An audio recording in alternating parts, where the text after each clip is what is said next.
자, 우리는 뭘 볼 거다? 초등 교육과정 A를 좀 보도록 할게요. 자, 초등 교육과정 A 내용을 보니까 이렇게 언급이 돼 있죠.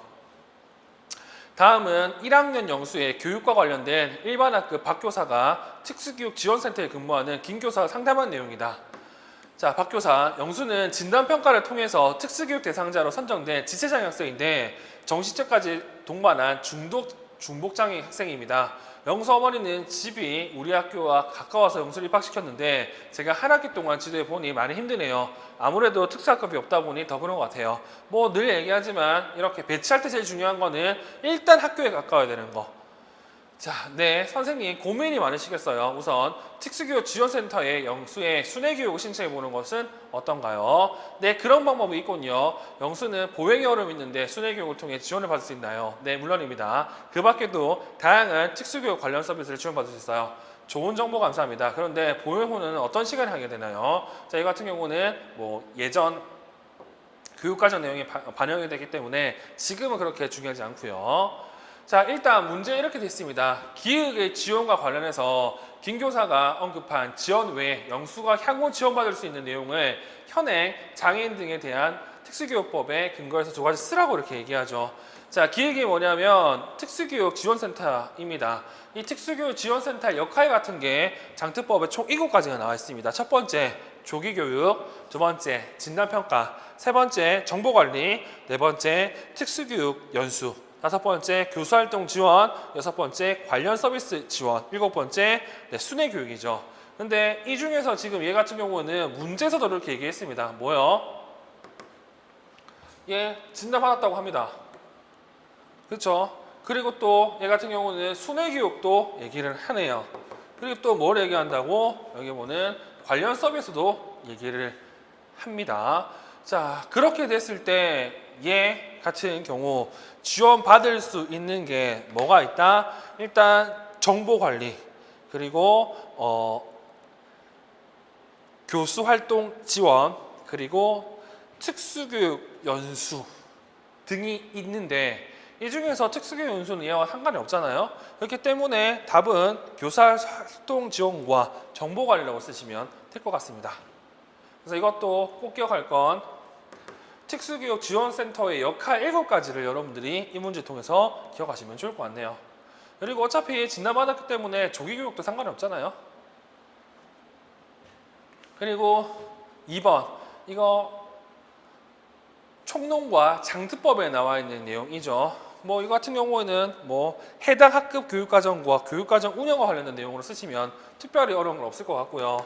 그리고 3번 같은 경우에도 교육과정 총론인데 옛날 문제예요. 그렇기 때문에 이것도 뭐 그렇게 자세히 볼 필요는 없지만 제일 중요한 건 이 창의연차 활동 같은 경우는 늘 얘기하지만 최소 수수잖아. 그래서 얘는 직만 가능합니다. 감은 할 수가 없다는 사실을 기억하시면 될 것 같아요. 그렇죠? 이런 내용을 확인하시면 됩니다. 그리고 리을 미음 같은 경우도 예전 내용이기 때문에 넘어가도록 할게요. 일단 1번 문제에서는 이 1번 특수교육 지원센터 역할을 좀 기억하시면 좋을 것 같습니다. 자, 그리고 2번 문제를 보도록 할게요. 2번 가는 정우의 문제행동에 대한 기능평가 결과이고 나는 정우의 문제행동 지도를 위해 특수학급 최교사와 통합학급 강교사가 나눈 대화이다. 물으면 답하시오. 가, 문제행동의 기능평가 결과를 보면 정우는 자신이 좋아하는 물건을 친구가 가지고 있으면 그 친구를 강하게 밀치고 빼앗는 행동을 자주 보임. 정우가 친구의 물건을 빼앗을 때마다 교사는 물건을 빼앗긴 친구와 다독거려 달래줌. 정우는 교사의 별다른 제지 없이 빼앗은 물건을 가짐. 정우가 가진 문제행동 기능을 기획이라고 할 수 있음. 이거 누가 보더라도 원하는 물건 얻기라고 볼 수가 있겠죠. 자, 그래서 원하는 물건 얻기라고 생각하시면 되고 나 대화 내용을 보시면 강 선생님 지난번 부탁으로 제가 정우의 문제 행동을 평가해 보니 기능이 기억인 것 같아요. 그렇군요. 그럼 제가 어떻게 해야 할까요? 여러 가지 방법이 있겠지만 이렇게 문제 행동 원인이 파악된 상태에서는 1. 친구를 미치고 빼앗는 문제 행동보다 바람직한 행동으로 자신의 의사를 표현할 수 있도록 해주는 것이 좋아요. 아, 그래요. 그런데 제가 정우에게 어떤 행동을 가르쳐야 될까요? 자, 지금 1번 같은 경우는 소위 말해서 대체 행동이라고 봐도 되잖아요. 근데 이 대체 행동과 관련해서 꽤 많은 내용들이 나옵니다.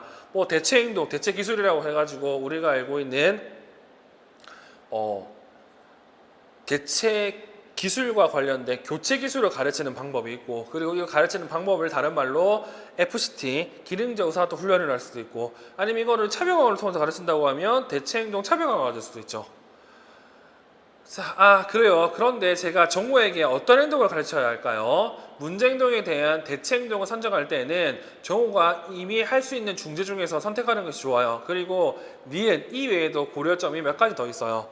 자, 그래서 이거 같은 경우에는 지금 문제에서는 대체 행동이라고 언급이 돼 있죠. 그래서 대체 행동이라고 언급이 돼 있어 가지고 이거를 뭐 대체 행동 참여와 관련된 대체 행동 선정 기준으로 보시는 분들이 꽤 있는데, 그보다는 이거 문제를 보시면 문제에 이렇게 언급이 되어 있습니다.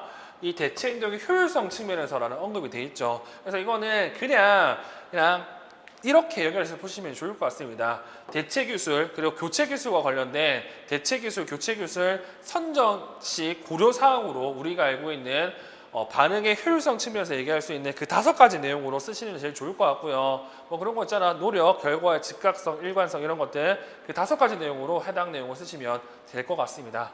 그래서 이거 같은 경우도 제가 관련된 내용도 엄청 많이 찾아봤는데 이 내용과 똑같은 내용을 찾기가 엄청 어렵더라고요. 일단 기출문제를 통해서 확인할 수 있는 게 뭐냐면 이 대체 행동, 대체 기술 또는 교체 기술과 관련해 가지고 고려점에 뭐가 있다고 이런 것도 있습니다. 학생의 행동 목록에 있는 걸 선정한다. 이런 내용도 있거든요. 이런 내용들도 확인하시면 좋을 것 같습니다.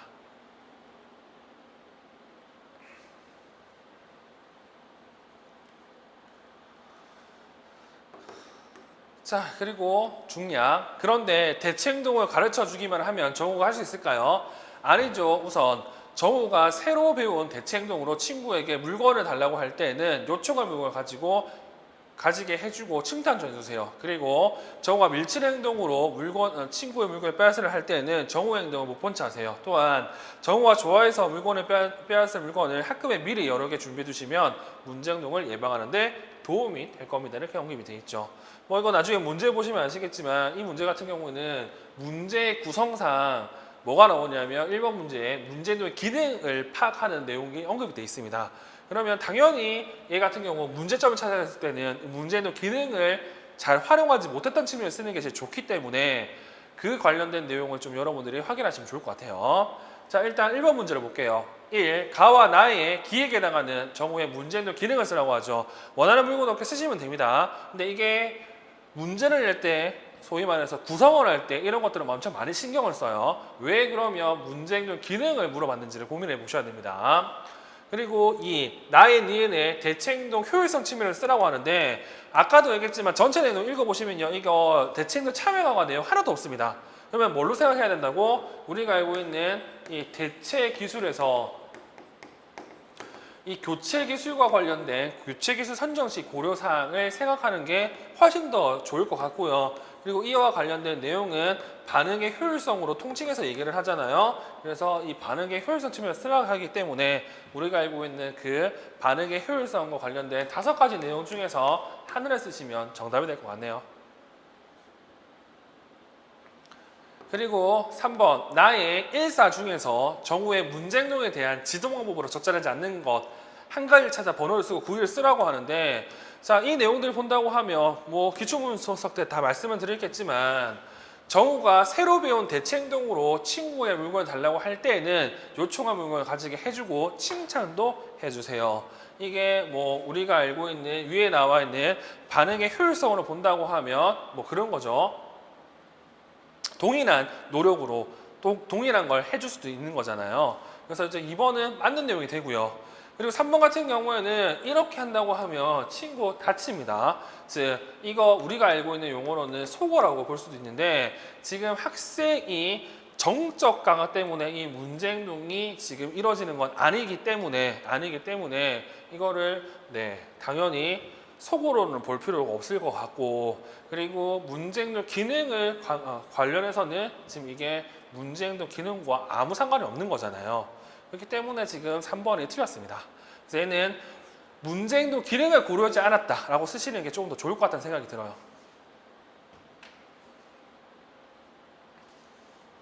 그리고 이렇게 문제 행동 기능을 고르지 않고 중진했을 때는 또 다른 문제 행동이 나타나겠죠. 그런 내용들까지도 확인하시면 됩니다. 그리고 4번. 자, 나의 디귿에 알맞는 강화 기법을 쓰고 이 기법을 적용할 때 나타날 수 있는 문제점을 정우와 관련지어 한 가지 쓰라고 나와 있죠. 그래서 이 문제 같은 경우는 전체 내용을 보다고 하더라도 저는 이 대체행동 같은 경우 대체행동 차별강화라고 생각하면 안 될 것 같습니다. 그 이유는 여기 나오는 것처럼 대체행동 차별강화라고 생각했다고 하면 분명히 문제 구성상 차별강화라고 언급해 줬을 것 같아. 근데 그런 게 없기 때문에 방금 제가 해석한 내용으로 보시는 게 더 타당할 것 같고, 일단 강화 같은 경우는 여러 가지 종류가 있잖아요. 근데 내용을 보니까 뭐가 있냐면, 최 선생님 요즘 정우가 보이는 문제 행동 때문에 모둠 활동에서 친구들에게 배제되는 경우가 자주 있어요. 네, 그런 경우에는 디귿이라는 강화 기법을 정해 보세요. 이 기법은 정우가 속한 모둠이 다 같이 노력해서 목표에 도달하면 함께 강화를 받을 수 있고, 정우가 목표에 도달하면 정우가 속한 모둠의 모든 학생들이 강화를 받을 수 있어요. 자, 우리가 알고 있는 강화 종류 중에서 집단으로 사용하는 강화가 있죠. 이거를 집단 강화라고 하는데, 집단 강화에는 책마다 그리고 시기마다 하위 유형이 다르지만 일반적으로 세 가지의 하위 유형을 가진다고 얘기합니다. 그 중에 하나가 독립적, 그리고 그 중에 하나가 의존적, 그 중에 하나가 상호 의존적. 네.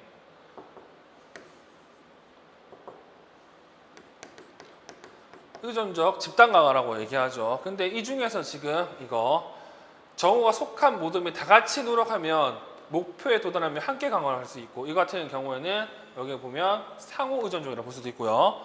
그리고 정우가 목표에 도달하면 정우가 속한 모둠의 모든 학생들이 강화를 받을 수 있다. 이거는 의존적 또는 종속적 집단 강화라고 볼 수도 있겠죠. 그러면 지금 이 문제 같은 경우에는 우리가 알고 있는 집단 강화의 하위 유형을 쓰는 게 아니라 그냥 집단 강화를 쓰시면 된다는 거 확인할 수 있을 거고요. 그리고 여기 나와 있는 이 의존적 또는 종속적 집단 강화, 상호 의존적 집단 강화 같은 경우는 딱 얘네들의 문제점이 하나가 있죠. 왜? 내의 행동 말고 다른 사람의 행동에 내 강화에 영향을 미치잖아요. 이렇기 때문에 이러한 집단 강화 같은 경우에는 문제점이 하나가 있습니다. 어떤 문제점? 소위 말해서 못하는 애들이 놀림과 협박, 억압의 대상이 될 수 있다는 거. 그래서 이 관련해서 이 문제점과 관련해서 해결책을 좀 여러분들이 기억하시면 좋을 것 같고, 해결책은 책에 나오는 홍주변3책 기준으로 본다고 하면 이 집단 강화를 점검해 보라는 내용이 나옵니다. 이 집단 강화를 점검한다는 뜻은 모든 학생들이 이 표적 행동, 이 행동을 할 수 있어야 된다는 뜻으로 받아들이면 되거든요. 그러니까 집단 강화를 점검해가지고 모든 학생들이 할 수 있는 과제로 집단 강화를 해주라고 기억하시면 좋을 것 같습니다. 그래서 얘 같은 경우도 이 방금 언급했던 이 문제점과 그에 대한 해결 방안까지도 잘 기억하시면 좋을 것 같네요. 그리고 이거 말고도 문제점이 두 가지 정도가 더 나오죠. 뭐 예를 들어서 뭐 다른 사람이 대체해 줄 수 있다든지 이런 내용들이 나오잖아요. 그런 내용들 정도도 여러분들이 확인하시면 될 것 같네요. 자, 그리고 3번 문제. 이거 3번 문제 같은 경우는 우리가 유치원 문제에서 봤던 내용과 동일하죠. 그래서 이렇게 동일한 문제가 계속 나옵니다. 자, 그리고 4번 문제를 좀 보도록 할게요. 자, 4번 문제 같은 경우에는 이렇게 돼 있죠. 가는 읽기장애 학생 민호와 영주의 읽기 특성이고, 나는 특수학급 김교사가 민호와 영주에게 실시한 읽기 지도 내용이다. 물음에 답하시오. 자, 민호와 영주의 읽기 특성을 본다고 하면 노래방이라는 간판을 보고 자신에게 친숙한 단어인 노래방이라고 읽음, 학교라는 단어를 읽지만 학과 교라는 글자를 읽지 못함. 영주, 적절한 속도로 글을 읽을 수 있음, 자신의 학년보다 현저하게 낮은 읽기 수준을 보임. 그러면 민호와 영주의 읽기 특성을 고려한다고 하면 우리가 알고 있는 읽기와 관련된 5가지 영역을 생각했을 때, 지금 민호 같은 경우에는 뭘 못한다고? 선수 기술 중에서 의문의식이 안 된다고 볼 수가 있죠. 왜? 그냥 통째로 기억하는 특성이 있기 때문에. 그리고 영주 같은 경우에는 글을 읽기는 있으나 낮은 수준이 있는 거잖아요. 이거 같은 경우는 우리가 알고 있는 읽기 이해를 못한다고 볼 수도 있습니다. 자, 그러면 문제를 보도록 할게요. 문제를 보니 1. 나의 기획에 알맞는 의문의식 지도 과제를 쓰고 나에 적합한 교사의 발명한 과제를 쓰라고 하죠. 자, 이 문제 같은 경우는 방금도 얘기했지만 지금 이거 지가 익숙한 단어는 잘 읽지만 그렇지 못한 거는 잘 읽지 못하고, 그리고 학과 교라는 내용을 따로따로 읽지 못한다고 얘기하잖아요. 그렇기 때문에 얘는 의문인식을 못하기 때문에 의문인식을 지도하는 겁니다. 이 의문인식과 관련해서는 김혜아 선생님 책 말씀드렸죠. 전해에 9월 달에 나왔다고. 그러니까 그거를 이제 이렇게 문제로 출제를 하는데, 자, 김혜아 선생님 책을 보시면요, 이 의문인식 관련해서는 의문인식 단위와 의문인식 과제 유형으로 나눠 있습니다. 의문인식 단위 같은 경우에는 음절, 초성, 가군, 음절체, 종성, 그리고 음소로 나눠져 있는 거고요. 그리고 의문인식 과제 유형 같은 경우는 6가지로 변별, 분리, 그리고 합성, 그리고 분절, 그리고 탈락, 대치, 이렇게 얘기를 합니다. 그래서 지금 기획 같은 경우에도 보시면 음소, 음절, 탈락, 합성이라는 내용이 나오잖아요. 그래서 기획 내용을 고려를 한다고 하면 음절, 변별이라고 볼 수가 있겠죠. 그리고 그 음소 합성에게 알아 쓰시면 됩니다. 그래서 이 문제 같은 경우는 뭘 여러분들이 기억해야 되냐면 의문인식 단위, 그리고 의문인식 과제 유형을 좀 기억하시면 됩니다. 그래서 의문인식 단위와 그리고 과제 유형이 뭐가 있는지를 여러분들이 꼭 나눠서 기억하셔야 된다는 거. 그리고 2번 같은 경우에는 나의 디귿에 알맞는 지도 내용을 써야 되는데, 여기 나와 있는 질문하기, 관련 지식 자극하기, 릴 같은 경우에는 뭐 이거 김혜아 선생님 책 내용을 보더라 하더라도 질문하기 같은 경우에는 읽기 후, 그리고 관련 지식 자극하기 같은 경우에는 뭐 읽기 전, 이러고 이제 내용을 볼 수 있잖아요. 그래서 이거는 어떻게 쓸 수도 있습니다. 근데 이 내용에 나와 있는 내용은 김동규 선생님 책, 그리고 최근에 나왔던 책들을 본다고 하면 디귿 내용은 독해 전략, 뭐 이렇게 독해 지도 전략 이런 것들 얘기를 하거든요. 어차피 독해는 읽기이기 때문에 그냥 디귿을 읽기의 지도라고 쓰셔도 됩니다. 그리고 이 리을 같은 경우, 나의 리을에 알맞는 지도 과제 같은 경우에는 김동규 선생님 책이 언급이 되어 있죠. 이거 뭐라고 한다고? 심사고 전략이라고 합니다. 그리고 4. 민호와 같은 읽기장애 학생에게 의문인식 지도를 해야 하는 필요성에 대해 쓰라고 하는데, 이 의문인식 같은 경우에는 우리가 알고 있는 학습장애 진단 모델 중에서 인지처리 결합 모델이 있잖아요. 이 중에서 인지처리 요인이라고 불릴 수 있는 게 여기 나와 있는 의문인식입니다. 그만큼 의문인식이 중요하다는 사실을 기억하시고요. 따라서 의문인식 지도가 왜 중요하냐면 이걸 통해서 향후 읽기 능력을 예측할 수도 있고 읽기 능력을 향상시킬 수도 있습니다. 그렇기 때문에 의문인식이 중요하다. 됐죠? 그래서 4번 같은 경우에는 방금 얘기했던 의문인식 단위와 과제 유형을 좀 기억하시면 됩니다. 그리고 5번을 보도록 할게요. 5번 내용을 보면 가는 청각장애 학생 영어의 특성이고 나는 국어와 여러 가지 방법으로 말하는 단어의 지도 내용이다. 자, 영어의 특성을 본다고 하면 눈에 띄는 게 달팽이관 손상, 그리고 중위 손상입니다. 누가 보더라도 달팽이관은 뇌이고요. 중위도 손상이기 때문에 얘는 혼합성 청각장애를 할 수도 있죠. 그리고 딱 보니까 양쪽 귀 모두 85dB이라고 되어 있기 때문에 이거 최소한 감각신경성이고요. 그리고 기도 청력 손실 정도가 골도 청력 손실보다 높게 나타난다고 되어 있죠. 그러면 이거는 뇌이와 중위 둘 다 손상을 입은 혼합성 청각장애라고 충분히 알 수가 있어요. 그래서 1번 문제를 보니까 가의 영의 특성을 고려할 때 청력 손실 부에 따른 청각적 유형을 쓰라고 하죠. 이 같은 경우는 혼합성 청각장애 쓰시면 되고, 제일 중요한 건 손상 부에 따른 청각적 유형을 얘기할 때는 우리가 알고 있는 기도와 골도, 그리고 얘네들의 차이인 A, B 갭으로 많이 표현을 합니다. 그리고 실제 뒷문제 같은 경우에는 다 청각적 유형을 보여주고요. 왜 이렇게 유형이 되는지 쓰라고 하죠. 그때도 여기 나오는 A, B 갭으로 언급해 주시면 되겠죠. 기도 손상, 골도 손상, 뭐 그리고 이 차이는 15도 정도, 그리고 차이가 날 때도 기도가 더 손상되어 있다는 내용으로 해당 내용을 기억하시면 됩니다. 그리고 2번 문제. 자, 영희에게 청력 검사를 실시할 때 검사 주파수를 1000, 2000, 4000, 8000, 1500, 250, 120 순으로 하였다. 실시 과정에서 1000을 2번 검사한 이유를 쓰라고 이렇게 나와 있죠. 자, 이 같은 경우에도 지금 아마 이 문제를 냈다고 하면 이 검사 주파수, 즉 이 순서로 안 냈을 가능성이 높습니다. 요즘 책 같은 경우에는 그렇게 얘기를 하잖아요. 지금 보고 있는 이 순서는 가장 일반적인 형태고, 소위 말해서 고도 난청, 즉 고주파수 결여가 확실한 경우 같은 경우에는 어떻게 한다고? 1500, 250, 125, 1000, 2000, 4000, 8000으로 합니다. 근데 얘 같은 경우에는 지금 이거 보면 아시겠지만 누가 보더라도 얘 그렇게 했어야 돼요. 근데 지금은 뭐 그 내용이 많이 언급되기 때문에 그런 거고, 예전 같은 경우는 그렇지 않았다고 생각하시면 되고요. 그리고 이 문제 같은 경우도 지금은 맞고 예전은 틀리고, 그리고 예전 틀리고 지금은 맞을 수도 있어요. 무슨 말이냐면 지금 여기 나와 있는 1000 같은 경우 두 번 이렇게 실시를 하잖아요. 이 두 번 실시한 이유가 예전 책에서는 말소리의 중요한 주파수이기 때문이라는 내용이 있습니다. 근데 요즘 책, 고호선 책을 찾아보시면 검사의 신뢰도가 확실하게 입증하기 위해서라는 내용이 나와 있어요. 그래서 예전에는 말소리의 중요한 주파수이기 때문에 라고 쓰시면 맞는데, 지금은 이거보다는 뭘 써야 된다고? 검사의 신뢰도 때문이다 라고 쓰는 게 조금 더 낫습니다. 그리고 결국에는 이 말이 똑같은 말인데 그래도 요즘에 많이 쓰는 이 내용을 좀 기억하시면 좋을 것 같고요. 그리고 3번 같은 경우는 제가 특별히 할 말은 없습니다. 꼭 기억할 내용은 뭐냐, 요즘 문제 같은 경우는 이렇게 지문자 그리고 쥐숫자, 영어, 지영어까지도 언급이 되고, 그리고 중등 같은 경우 대놓고 뭐도 나온다고? 이제 수어도 나오잖아요.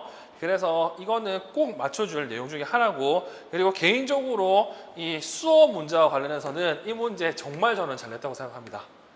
왜냐면 하나 물어본 게 아니라 여러 가지를 이제 물어본 내용이기 때문에 조금 생각해서 쓸 수 있는 문제거든요. 그래서 이 문제는 여러분들이 꼭 확인하시면 될 것 같고요. 그리고 4번 같은 경우에는 교육과정 내용이기 때문에 답을 확인하시면 좋을 것 같습니다. 일단 여기서 늘 언급되는 건 1번과 관련된 AB 갭이라는 것 정도는 기억하시면 됩니다. 그리고 아까도 얘기했지만 지금 2번에서는 일반적인 검사 순서 말고 중도 장애가 있거나, 그리고 고주파 고주파 대역의 결여가 확실할 때는 이 순서 말고 다른 순서를 쓴다는 것도 여러분들이 기억하시면 되겠죠. 자, 6번 내용을 보면요, 앞에 있는 유특 문제와 엄청 비슷한데 딱 1번 문제만 다릅니다.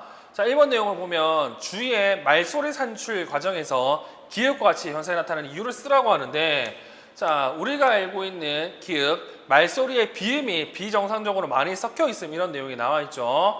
자, 이 내용 같은 경우에는 여러분들이 아셔야 될 건 뇌성마비 애들 같은 경우에도 언어 특성으로 여기 나와 있는 비음, 즉 과대 비음 또는 과대 비성이 많다라는 내용이 특징이고요. 그리고 조음과 공명 특성으로 봤을 때 연인두 기능이 여기 나와 있는 구강과 비강을 구분하는, 즉 구강과 비강음을 구분하는 역할을 하는데, 이게 잘못되면 이 과대비성이 나타나잖아요. 그래서 그런 내용으로 우리는 지금 1번 답을 써주시면 됩니다. 즉 연인두 폐쇄 기능의 부전이라고 쓰시면 정답이 되겠죠. 그리고 2번과 3번과 4번은 앞서 봤던 내용이기 때문에 넘어가고, 그리고 7번과 8번 같은 경우에는 초과정 문제이기 때문에 답을 확인하시면 됩니다. 그래서 조금 쉬었다가 우리는 교육과정 B를 좀 보도록 할게요. 자, 다시 하도록 할게요. 이제 볼 내용은 교육과정 B입니다.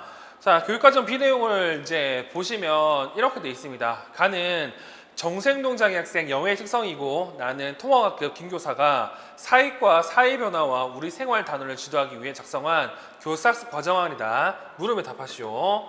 자, 영어의 특성을 본다고 하면 외국인 어머니에게 태어난 다문화 가정의 자녀, 이렇게 돼 있죠. 이 문제가 만약에 지적장애를 했다고 하면 분명히 AIDD에서 언급했던 지적장애의 정의와 관련된 가정 내용으로도 이 내용을 물어봤을 겁니다. 분명히 가정에서 이제 두 번째 가정 내용으로 학생을 평가할 때에는 타당한 평가를 하기 위해서는 문화와 언어도 고려해야 된다는 그 내용으로 물어봤을 거예요. 그런 내용들이 생각할 수 있는 내용이고요. 그리고 두 번째, 친구들이 자신을 자꾸 쳐다보는 상황에 대해 자신이 너무 이상하게 생겼기 때문이라고 생각하며 친구들 눈에 띄지 않게 항상 혼자 다니는, 이렇게 돼 있죠. 딱 보니까 이게 우리가 알고 있는 잘못된 사고, 잘못된 신념이라고 활용도 가능합니다. 그리고 영희의 행동을 이해하지 못한 친구들로부터 놀림과 따돌림은 당한다. 이렇게 설명이 되어 있죠. 그리고 교수학습 과정안을 보니까 블랭크, 기획은 이해는 뚫려 있는 거 보니 이거 교수학습 과정안도 물어볼 수 있겠구나 생각할 수도 있습니다. 자, 1. 김 교사는 영희에게 앨리스의 합리적 정서행동 치료 전략을 사용해서 지도방법을 수립하였다. 다음에 1에 들어갈 내용을 쓰고 2, 4에 들어갈 내용을 각각 쓰라고 나와 있죠. 딱 보니까 유특 같은 경우에는 A, B, C가 나와 있고 지금 초특 같은 경우는 A, B, C, D까지 이렇게 나와 있네요. 자, 그러면 B 같은 경우에는 아까도 얘기했지만 신념인데 보통 이 신념이 이제 비합리적 신념으로 답을 써줘야 되겠죠. 그리고 C, 그에 대한 결과고 이러한 B를 논박할 수 있는 게 D이고 그리고 D를 통해서 결과로 나올 거고요. 지도 방법을 보면 2를 통해 영희가 자신을 3을 인식하고 4로 바꿀 수 있도록 지도한다. 그래서 뭐 답을 확인하시면 뭐 1 같은 경우에는 비합리적 신념인 다른 사람들의 나를 이상하게 생각한다고 생각할 거야. 뭐 이런 식으로 쓰시면 되고요. 그리고 2번 같은 경우에는 이 2가 논박을 통해서 B를 비합리적 신념을 신념으로 바꿔준다는 즉 3번이 비합리적 사고 또는 신념, 4번이 합리적 사고, 합리적 신념을 쓰시면 정답이 되겠죠. 그래서 중특은 아직 관련된 내용이 안 나왔기 때문에 A, B, C, D, E와 관련된 내용을 좀 기억하시면 좋을 것 같습니다. 그리고 이 나의 교사학습 과정안에 적용된 교사학습 모형의 명칭을 쓰고 기획 단계 명칭과 니은에 대한 활동을 쓰라고 나와 있죠. 이 모형 같은 경우는 문제 해결 학습 모형이고요. 나머지 내용들은 답을 보시면 되는데 여기서 중요한 건 초등 같은 경우에는 나왔던 교사학습 모형이 또 나옵니다. 그래서 나왔던 내용을 잘 체크해 가지고요. 해당 내용 정도를 꼭 기억하시면 좋을 것 같습니다. 일단 이 문제도 뭐 별로 어렵지 않게 여러분들이 접근할 수 있을 것 같고요. 다음 2번 문제를 보도록 할게요. 자, 특수학교 송교사는 자폐성 장애 학생 성주가 있는 학급에서 과학과 식물의 세계 단어를 지도하고자 한다. 가는 성주의 행동 특성이고 나는 교사학습 과정안이다. 물으면 답하시오. 과학 시간을 매우 좋아하나 한 가지 활동이 끝날 때마다 불안해하며 교사에게 끝났어라는 말로 계속 확인하기 때문에 학습 활동에 집중하기 어렵다. 성주가 끝났어라고 말을 할 때마다 교사는 남아있는 학습 활동과 끝나는 시간을 거듭 말해주지만 성주가 반복해서 말을 하는 행동은 수업 후반으로 갈수록 증가한다. 자, 지금 얘 자폐이고요. 근데 교사는 전부 다 어떻게 된다고 청각적으로 뭔가를 해줘요. 끝난 시간을 알려준다는 거지. 근데 자폐애들 같은 경우에는 시각적으로 뭔가를 제시해줘야 되잖아. 이게 우리가 알고 있는 교수를 위한 맥락 만들기 안에 포함되어 있는 개념 중에 하나죠. 즉 환경의 구조화를 해줘야 되는데 환경의 구조화와 지금 여기 나오는 시간과 관련된 내용이 시간 구조 확립하기 또는 시간의 구조와 관련된 내용이 나와 있습니다. 이렇게 시간을 확립해주면 시간의 구조화를 해주면 학생의 예측 가능성이 높아져서 불안과 불안을 덜 야기하게 될 거고 이걸 통해서 여기 나와 있는 학습 활동에 더 잘 참여할 수 있을 것 같아요. 그 내용을 분명히 물어볼 것 같습니다. 그리고 나 교사학습 과정을 보면 얘도 지금 뭐 여러 가지 내용들이 언급이 돼 있죠. 자, 1. 가의 성주 행동 특성을 고려해서 수업 참여도를 높일 수 있는 구조 전략 한 가지를 쓰고 그 적용 이유를 쓰라고 이렇게 나와 있는데 여러분들이 선택형 기출 문제를 풀어보시면 이 구조화 전략이 크게 두 가지가 나와 있습니다. 첫 번째 물리적 구조화, 두 번째 시간의 구조화. 그래서 지금 수업 참여도와 관련된 거는 물리적 구조보다는 시간의 구조와 해당하는 거고요. 신혁규 선생님 자폐책을 찾아보시면 물리적 구조와 같은 경우에는 뭐 기대 행동에 영향을 주고 그리고 시간의 구조와 같은 경우에는 학습과 동기에 영향을 미친다는 설명이 있죠. 그래서 지금 수업 참여도를 높일 수 있는 전략은 시간의 구조화 쓰시면 되고 그리고 적용 이유는 방금도 얘기한 것처럼 예측 가능성을 높일 수 있다는 내용으로 써주시면 정답이 됩니다. 그래서 대부분 교수를 위한 맥락 만들기 같은 경우 구조한 내용 중에 대부분들이 이 예측 가능성을 높여주기 위해서 많이 씁니다. 특히 저기까지도 우리가 알고 있는 정보 미리 주기까지도요. 자, 2번 같은 경우, 3번 같은 경우는 교육과정 문제라서 제가 뭐 뭘 할 말은 없고요. 일단 교육과정 문제 상당히 많이 나옵니다. 자, 그리고 3번. 가는 특수학교에 재학 중인 자폐성 장애 학생 동호회 행동 특성이고 나는 초등학교 2학년 미술과 즐거움미술국어 단원의 교사학습의 과정안이다. 물음에 답하시오. 자, 일단 학생 특성을 보면 동호회 행동 특성 사진 찍기를 싫어하여 사진 찍기 활동에 참여도가 낮음. 교실에 있는 트램폴린에서 뛰는 활동을 매우 좋아함. 자, 일단 좋아하는 것도 있고 싫어하는 것도 언급이 되어 있습니다. 그리고 교수학습 과정안을 보니까 뭐 마찬가지로 미술과에 해당하는 교수학습 과정인 것 같아요. 자, 1. 이 수업에 적용된 교수학습 모형을 쓰라. 방금 얘기한 것처럼 이런 형태가 시험 문제 많이 나옵니다. 그리고 뭐 이거 내용 같은 경우에도 뭐 답을 확인해 보시면 되고, 그리고 이번 내용 같은 경우에도 미술과 관련된 교육과정 내용이기 때문에 답을 보시면 됩니다. 우리가 봐야 될 건 3번 내용이죠. 자, 나의 기획에서 동호회 사진 찍기 활동 참여를 위해 교사가 동호회 행동 특성을 활용해서 지도할 수 있는 정적 강화 기법을 쓰고 이를 활용할 지도 내용을 쓰라고 이렇게 나와 있죠. 여기 보시면 정적 강화 기법이 나오잖아요. 자, 이 내용 같은 경우에는 딱 떠올릴 수 있는 게 뭐가 있냐면 학생이 좋아하는 게 있고 학생이 싫어하는 게 있어요. 근데 좋아하는 것의 행동 발생 빈도를 높이기 위해서 잘하는 것을 싫어하는 행동의 강화인자로 사용하는 프리맥 원리가 있을 수 있죠. 그래서 이 문제 같은 경우는 활동 강화제를 이용해서 프리맥 원리를 지도한다는 내용으로 해당 내용을 살펴보시면 좋을 것 같고, 그래서 정적 강화 기법 같은 경우에는 활동 강화제를 체계적으로 사용한 프리맥 원리를 쓰시면 됩니다. 그리고 이 프리맥 원리 같은 경우에는 학생이 사진 찍기 하는 행동을 잘 못하기 때문에 이 사진 찍기 하는 행동을 늘리기 위해서 학생이 좋아하는 트램폴린을 사용할 수 있도록 만들어주면 학생이 사진 찍기 활동에 더 참여를 할 거예요. 그런 내용으로 해당 내용을 쓰시면 좋을 것 같습니다. 그래서 프리맥 원리 관련된 개념이 시험 문제 나왔다는 사실 또한 여러분들이 잘 기억하시면 될 것 같습니다.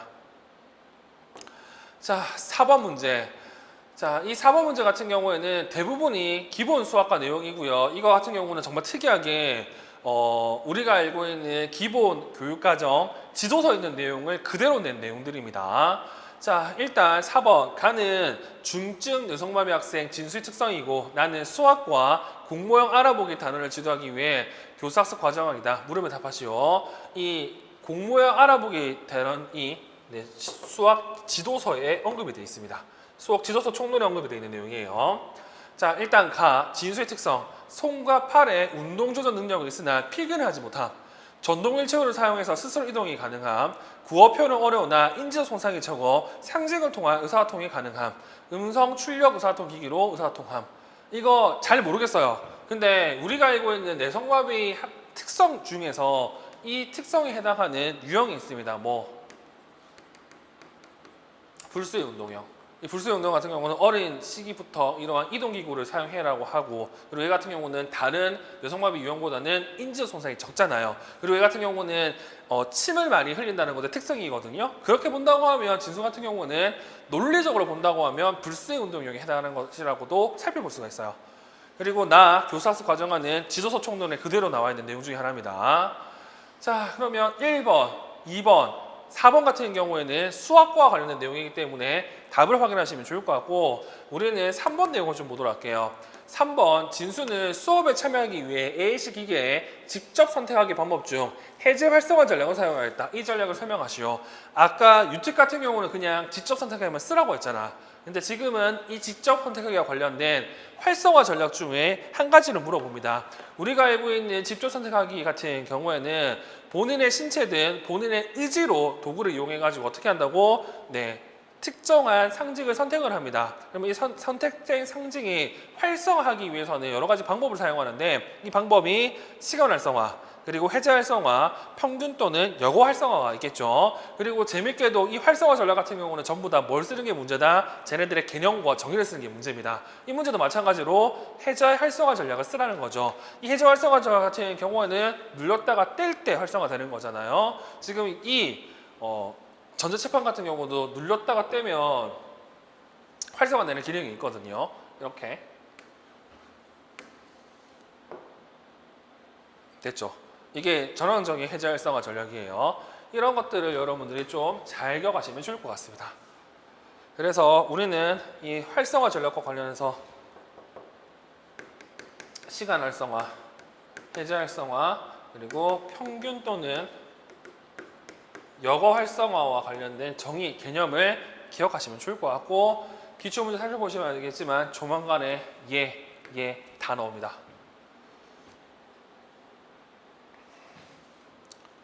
자, 그리고 5번 문제. 자, 이 5번 문제 같은 경우도 좀 애매한 내용이 나오는데, 일단 가는 정시체 특수학교 교사가 교육 실습 중인 예비교사와 나눈 대화이고, 나는 예비교사가 실과과 청소하기 단원을 지도하기 위해 구상한 수업 계획안이다. 물으면 답하시오. 자, 일단 이거 문제를 좀 보도록 할게요. 문제를 보면 1. 가에서 예비교사가 학생들에게 필요한 기술을 확인하기 위해 언급한 기억 명칭을 쓰라고 나오죠. 그래서 눈에 띄는 건 학생들에게 필요한 기술을 확인하기 위해서, 즉 우리가 알고 있는 평가라고 생각하시면 됩니다. 자, 교사와 예비교사 대화를 보시면 선생님 연구 수업을 위한 교과와 주제를 정하셨나요?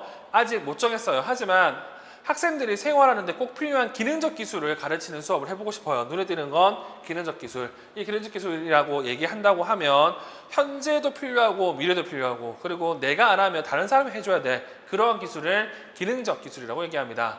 자, 그렇군요. 그렇다면 학생들에게 필요한 기술이 무엇인지 파악해 보세요. 이 기능적 기술은 알다시피 사람마다 다 다르잖아요. 그래서 이거를 평가를 해봐야 돼. 네, 그래서 저는 기획을 사용해 보려고 해요. 니은 각 학생의 주요 생활 영역에서 현재 미래의 환경을 파악하고 그 환경에 하위 환경에서 요구되는 활동을 했는데 필요한 기술을 확인해 보고 싶어요. 이거 우리가 알고 있는 생태학적 목록이라고 얘기하죠. 그래서 기억할 건 생태학적 목록에 개념이 여기 언급이 되어 있습니다. 이걸 여러분들이 기억해 두셔야 돼요.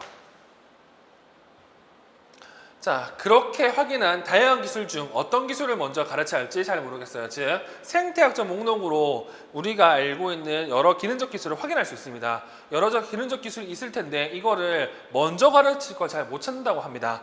이때 이제 고민할 수 있는 게 이제 다음 교사의 내용이죠. 이 다음 교사의 내용은 2번과 관련했죠. 이 나의 학습 목표가 우선 가르쳐야 할 기능적 기술로서 적절한 이유를 니은의 내용을 바탕으로 한 가지 쓸 것. 가에서 교사가 언급한 기준을 제외하고 작성할 것. 그럼 나의 학습 목표가 우선 가르쳐야 할 기능적 기술이라고 생각할 수 있는데, 학습 목표 이렇게 돼 있죠. 청소기로 바닥을 밀어 청소할 수 있다. 이게 왜 우선 가르쳐야 될 것인지를 우리가 써야 됩니다. 뭐요? 가에서 나타난 기준을 제외하고. 자, 그러면 교사 내용을 보면 다양한 기술 중에서 우선 가르쳐야 할 기능적 기술을 선정하는 기준이나 고려사항이 있어요. 먼저 여러 가지 생활 영역에 걸쳐서 중요하거나 중요한 기술인지 살펴봐야 돼요. 그리고 그 밖에 몇 가지 다른 기준도 있으니 꼭 살펴보세요. 이거 같은 경우에는 뭐 지금도 정확하게 나머지 기준들을 잘 모르겠습니다. 솔직히 말해서. 근데 이 관련된 내용들을 다 찾아보시면요, 명확하게 생태학적 목록과 관련된 내용이 나온 책이 딱 한 책이 있어요. 그 책이 이 책이에요. 백은희 선생님의 지적장애의 책인데, 이 책은 최근 개정판이고요. 2020년에 나왔던 책인데, 이게 초판이 언제 나왔냐면 2004년인가 2005년에 나왔습니다. 엄청 오래된 책이에요. 근데 이 책을 보시면 그때는 생태학적 목록을 이제 환경조서법이라고 했는데, 이 생태학적 목록 환경조서법을 얘기할 때 이 기능적 기술을 선택하기 위해서 고려사항이 언급이 되어 있습니다. 두 가지가. 첫 번째가 뭐가 있냐면 경험적 타당도. 그리고 두 번째가 사회적 타당도가 언급이 되어 있어요. 근데 여기 나와 있는 먼저 여러 가지 생활에 걸쳐서 중요하거나 중요한 기술인지 살펴봐야 되죠. 이게 이 경험적 타당도와 동일한 개념으로 언급하고 있는 내용입니다. 그래서 경험적 타당도가 아닌 거 쓰라고 했기 때문에 사회적 타당도를 얘기하시면 되고, 이 사회적 타당도는 여러분들이 알고 있는 그 개념으로 쓰시면 됩니다. 근데 이 사회적 타당도 같은 경우에는 제가 답에 그런 내용으로 써놨죠. 다른 사람들이 봤을 때 이게 중요한지 안 중요한지 살펴봐야 된다. 그래서 이 경험적 타당도와 사회적 타당도는 생태학적 목록과 관련된 개념으로 언급된 내용이라는 사실을 좀 알고 있으면 좋을 것 같습니다. 그래서 이게 지금 개정된 지 얼마 안 됐기 때문에 이 개념 또한 또다시 나올 가능성이 높다고 생각하거든요. 그래서 해당 내용 정도는 여러분들이 확인하시면 좋을 것 같네요. 그리고 3번, 나의 수업 절차에 맞게 디귿에 해당하는 교사 수 활동을 쓰라고 하죠. 자, 우리가 알고 있는 이 기능 학습 모형의 단계를 쓰는 거기 때문에 뭐 이거는 정답을 확인하시면 좋을 것 같고요. 그리고 4번 같은 경우에도 기본교육까지 나와 있는 내용이기 때문에 정답을 보시면 좋을 것 같습니다. 그래서 이 문제 같은 경우에는 생태학적 목록과 관련된 이 개념과 그리고 생태학적 목록을 얘기할 때 경험적 타당도와 사회적 타당도와 관련된 개념이 있다는 사실을 여러분들이 기억하시면 됩니다. 자, 그리고 6번 문제. 자, 이 문제도 좀 잘 냈다고 생각하는데, 자, 가는 학생의 특성이고 나는 초등학교 3학년 체육과 물놀이 단원 교수 학습 과정한 일부이다. 물음에 답하시고. 자, 학생 특성을 보니까 시각적 애들이 엄청 많이 나와 있죠. 이 중에서 눈에 띄는 내용이 뭐가 있냐면요, 여기 나와 있는 시신경 위축입니다. 제가 수업 때도 얘기한 것처럼 시신경 위축 같은 경우에는 이게 책마다 설명이 다 다르고요. 그리고 이 시신경 위축과 관련된 특성들은 시험 문제 안 난다고 말씀을 드렸죠. 그래서 실제 이 문제 같은 경우도 이 특성을 푸는 게 아닙니다. 일단 특성 정도만 기억한다고 하면 어떤 특성? 밝은 조도가 필요합니다. 그래서 조도가 높은 게 중요하다는 사실을 기억하시면 좋을 것 같아요.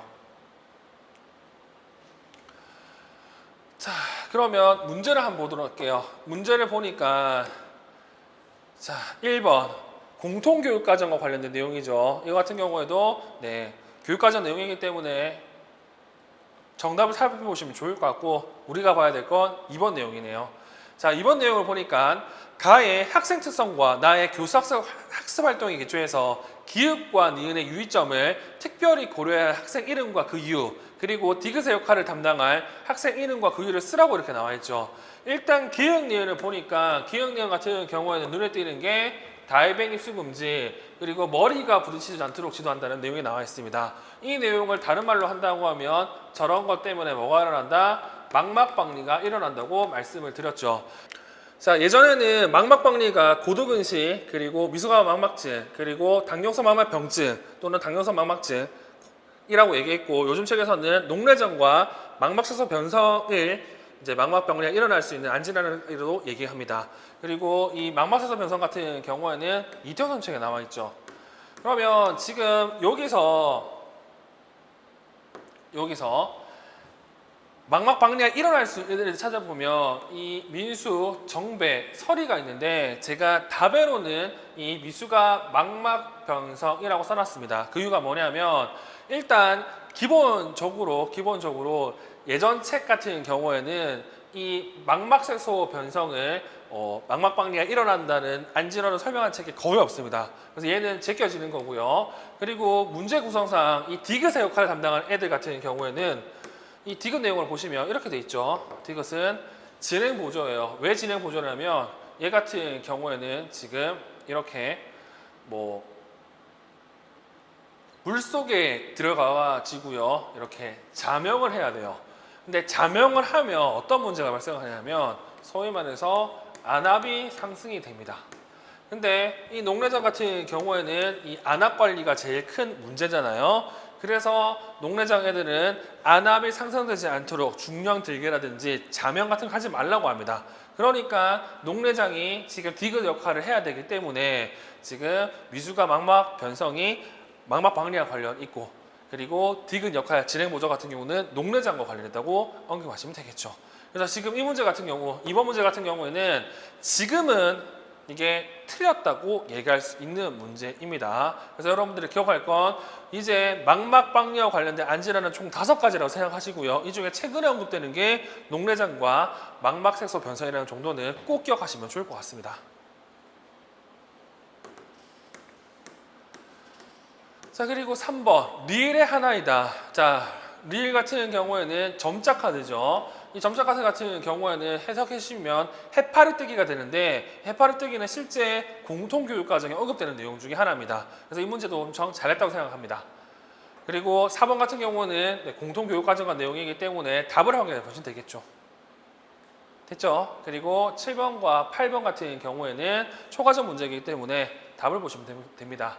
이렇게 해서 우리는 초등 교육과정 AB를 살펴봤습니다.